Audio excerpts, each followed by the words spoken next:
அம்மா இன்னைக்கு ஐயப்பனுக்கு என்ன ஸ்பெஷல்? இன்னைக்கு ஐயப்பனுக்கு பிரமாதமா சமைச்சு வச்சிருக்கேன். என்ன சாப்பாடுன்னு கேக்குறீங்க? ஆமா, என்ன பாருங்க, நெல்ல சாதம்,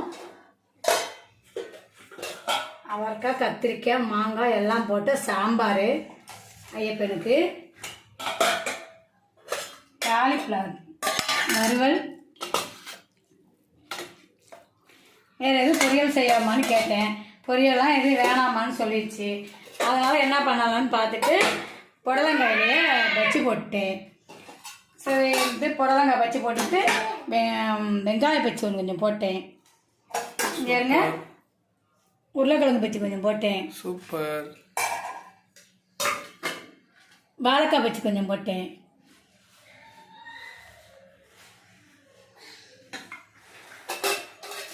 காலிஃப்ளவர், வாழைக்காய், வெங்காயம், உருளைக்கிழங்கு. வாழைக்காவை ரவுண்டா போட்டிருக்கீங்க, சின்ன சின்னதாக வெட்டி போட்டுருக்கீங்க. சாமி அந்த நீளமாக போட்டால் சைடில் வந்து இப்படி போட்டேன் சாமி. சரி சரி, இதாவது சாமி சாப்பிட்ருவாங்க, அதனால் எல்லாம் இந்த மாதிரியே செஞ்சுட்டேன் சாமி. பொரியெல்லாம் எதுவும் வேணாம்னு சொல்லிடுச்சு. கீரையெல்லாம் போட்டிருந்தேன், கீரையெல்லாம் போடக்கூடாதுன்னு சொல்லியிருந்தாங்க. அதனால் வாழைக்காய், உருளைக்கிழங்கு இந்த மாதிரி ஐட்டங்கள்லாம் சாமிகளுக்கு எல்லாம் பிடிக்கும்னு சொல்லிட்டு இந்த மாதிரி ஐட்டங்கள்லாம் போட்டு வச்சுருக்கேன். எல்லாம் பருப்பு கொஞ்சம் கடைஞ்சி வச்சுருக்கேன், ரசம் கொஞ்சம், அவ்வளோதான். இதை மணிக்கு சாப்பிட்டுட்டோம்.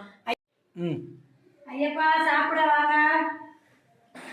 இன்னைக்கு ஐயப்பனுக்கு வந்து என்னென்ன செஞ்சுருக்கேன்னு பார்க்கலாமா?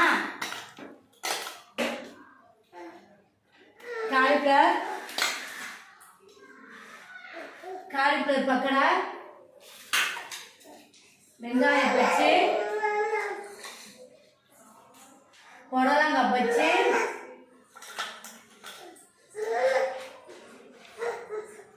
உருளைக்கிழங்கு பச்சி,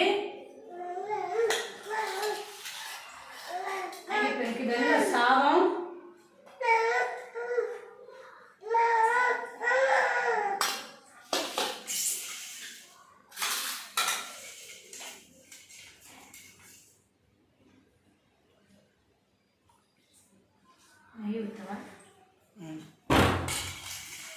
ரொம்ப பிடிச்சது நெய்யுங்க.